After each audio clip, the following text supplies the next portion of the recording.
Yes, guys. Okay, after you watch this brilliant content with myself and Julian Laurens, please make sure you check out this week's episode of Vibe with Five. We have a big debate about whether Casemiro should have been starting in a Man City derby. Let us know what you think. Make sure you like, share, comment, and subscribe. You can't have your top goal scorer, right, who gets 24 or 5 goals a season on the bench. I'm sorry. I don't. And people keep talking about, I see Roy Keane talk about it, and I totally agree. This pressing business that everyone keeps talking about, why are we so concerned with what people don't do all the time?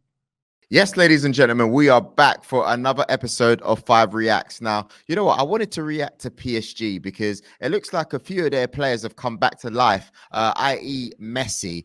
It's funny how the football world works, Julian Laurens. Thank you for joining us, by the way. It's funny how the footballing world works. Last year, I was one of them saying Messi's done. He doesn't look lively. Yes, he's the GOAT, but it's over. It's finished for him. But this season, he started off in electric form. Incredible, really incredible in terms of, the numbers to start with, the goals, the assists, the second assist as well, because he's been such an amazing creator for the team, whether that's in Ligue 1 or in the Champions League. He scored an amazing free kick on Saturday against Nice, his first direct free kick for PSG after 21 or 22 attempts, I think. And as he scored, GOAT, one of the sponsors, didn't it? Yeah, it went on the advertising board. Just no one pressed the button. It's just it happened that it changed at that time, as it's one of PSG sponsors now. Yeah, and that made for a very iconic moment, an iconic photo, iconic video, where you want to watch it. But you're right. It's been, compared to last season, is day and night. Really, he looks fitter. He looks more committed. He looks hungrier. And obviously, when he's like that, the rest follows. And he plays in a more central position, which for me really is the key. I think in his head, things are much better because now him and his family have finally adapted in Paris. They've settled in. They're happy there. They finally, I think, discovered all the good things about Paris compared to Barcelona, for example. So he's much happier in his own head. But to have played him now more centrally compared to playing wide, which Pochettino was doing last season, which made no sense whatsoever. Now in a number 10 central free position, if you want, where Galtier says to him, go wherever you want, do whatever you want. You are a playmaker. The ball is always going to come to you wherever you are on the pitch.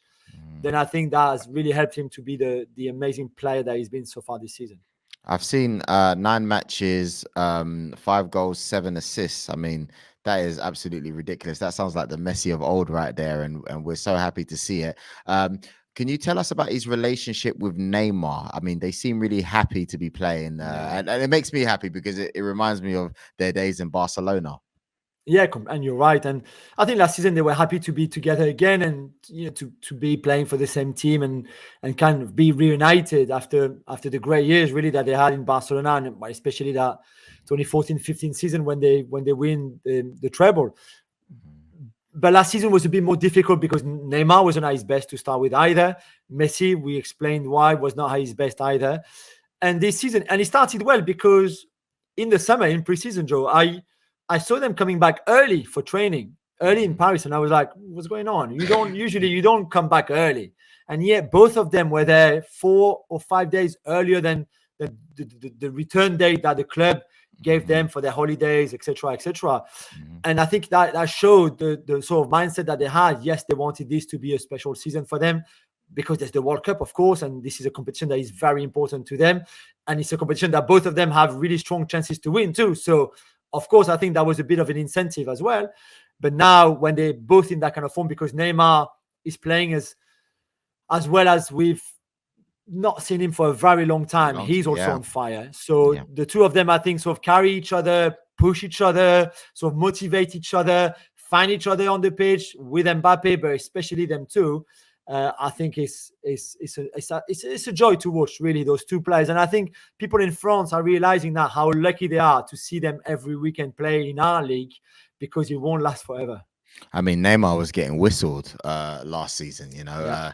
It's so crazy how things can turn, and I love the guy. I really do. I always say that for me, when Ronaldo and Messi were at their best, for me, Neymar was underneath.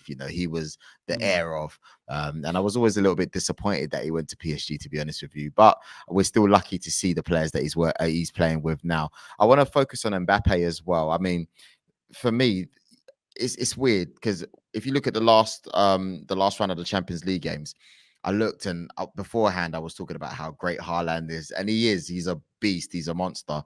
But some of the things that I've seen Mbappe do as well, I mean, my God, is there still more that we should expect from him? This I ain't his think peak, is it? Nah, nowhere near. Like it's not Haaland's peak either. I think both of them will improve. They're different players, different profiles. You might prefer an Mbappe who, I mean, let's be honest, in pure skills terms, and football terms, He's better. is better. He's an all-rounder. I think better player overall. Haaland is the pure finisher. He's a beast in front of goal. We've said that physically as well. Yeah. But there's no reason why the other one can't get better at what the other is, if you see what I mean. So I think Pep can make and will make Haaland a much better complete player, all-around player. And I think Mbappe, with time, is going to become an even better finisher because now he's not as clinical as Haaland is. For example, I think someone yesterday showed me a poll on Twitter on who's going to win the Ballon d'Or first between them two. And I think he was massively in favor of Haaland, which I can understand right now because he's the flavor of the moment, and rightly so. 14 goals, by the way, I saw for Man City. 14 goals, and the person second to him, I can't even remember who it is, has 7. And then I saw on the assist side, Kevin De Bruyne had 8, and Saka and the rest of the guys have 4. And I just thought, Man City are just it's unbelievable, isn't it? It is crazy. Sorry, and I mean, the De Bruyne Haaland partnership is just crazy, really. But for Kylian, there's 3 in this marriage, and now you and I, we don't know because there's only 2 in our marriages, but 3 is difficult. And I think the relationship between Neymar and Messi historically, because they've played together before, is always going to be stronger than the Messi Mbappe one or than the Mbappe Neymar one, of course. And we've talked already before together about a bit of a tension between Neymar and Mbappe. We saw the penalty gate earlier in this season, and they both want to be the boss. And with Messi is a bit more chilled, really. So this is not an easy trio. I think it's not an easy trio to manage. If you're Galtier, the manager, it's not an easy trio to play inside. A lot of people have made out of the fact that Mbappe, for example, is yet to give an assist to either Messi or Neymar. But if you look actually deeper in the stats, he's created big chances for both of them. They just didn't take them. So it's a bit mean to say, oh, but look, he doesn't play for Messi or doesn't play for Neymar, but they have to play for him. It's not as simple as that. However, I still think there's a lot of room for improvement within them 3 on how to play together and also how to play with the rest of the team. I think even Kylian needs to do more on how to play with the rest of the team. There's a couple of times against Maccabi Haifa in the Champions League in match day 2 where he went on his own, where the pass was easy to do. And sometimes he's got that where we saw against Juventus when he went for the shot against Perin when he could have crossed the ball and Neymar had an easy tap in. So there's still a lot of things to improve, which is a good thing because PSG are looking pretty good right now, and they will only get better if that room for improvement is worked on. So when it comes to Messi, he's having a great season. Am I correct? This is the last year of his contract? Yeah, and there's another year in option that the 2 parties can trigger, but together. So if you're a betting man at the current moment, what's happening? Where's he going? What's he doing? So the thing that we know for sure, Joe, is that he said, I don't want to talk about anything before the World Cup. So any contract extension talks, any talks about leaving and maybe go to another club, like going back to Barcelona, which is something that they talk a lot about in Barcelona. All of that, he said, I don't care. Right now, I'm focusing on PSG, and then it will be all Argentina at the World Cup and hoping to win it. And then after that, maybe in the new year, we will start thinking and talking about next season. Got you.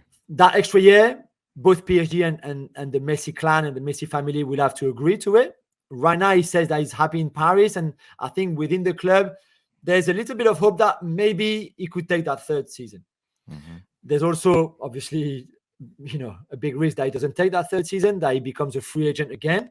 And then would a return to Barcelona be something that interests him? Maybe. I don't think it would be a good idea. It might be. I never like players going back to their club, their first love, especially that he would be 35 by then. He would turn 35 in June. So I don't know, but if Xavi wants him and if Barca can bring him home, then of course, why not? It would be an incredible story. There's MLS, of course, and Inter Miami, and we know that he obviously has a house in Miami. This is a league and this is a city that really appealed to him and attract him. We know that Sergio Busquets is going to very likely go to Inter Miami as well, maybe Luis Suarez. So you could imagine that they would be reunited there. But yeah, at least he's got all those options, which is, I think, a good thing for him. We know about Mbappe's situation in regards to contracts. Neymar, what's going on? I'm not too aware with how long he has left on his contract and how he feels about everything. Oh, he's got another 4 years. So he's all right. Yeah, he's okay. Right. I think he's safe. But let's not forget that in the summer, I think there's people at the club who would have happily sold him if an offer had come in. Nobody came for him. And I think now he's also playing so well because he wants to prove a point to the people who thought about selling him. But who knows? They might want to sell him again in next summer. I don't know. Julien, this is why we have you on, because you're a European expert. And I was really intrigued about what was going on at PSG. And there's no better man to come to than yourself. So I want to give a massive shout out to yourself and ESPN for always helping us, with great content on 5. And we look forward to seeing you again. Guys, please make sure you follow Julien. His details are in the description. Absolutely amazing news. And yeah, Julien, we'll chat again soon. Okay. Thank you. Joel Bayer signing out. Cheers. Let's start off with Haaland. Please talk to me about his movement, guys. What is it that you're seeing in him that we've never seen in the Premier League before? I don't see what you do with the guy. I don't see what you do with the guy, especially when you've got De Bruyne putting it on a plate for him every time. I know, like, Rio obviously has played against all of the best strikers in world football defensively, and would have come up against these types of scenarios. But I don't know how you figure it out with him unless you get the team. I don't think it's an individual thing. It's almost like he's got a shield around him at the moment. Can't go near him. Can't touch him. He's too dangerous. We'll leave him. And he's brought fear in 8 games already. I've never seen anybody come into this league in 8 games and create the type of fear that is in the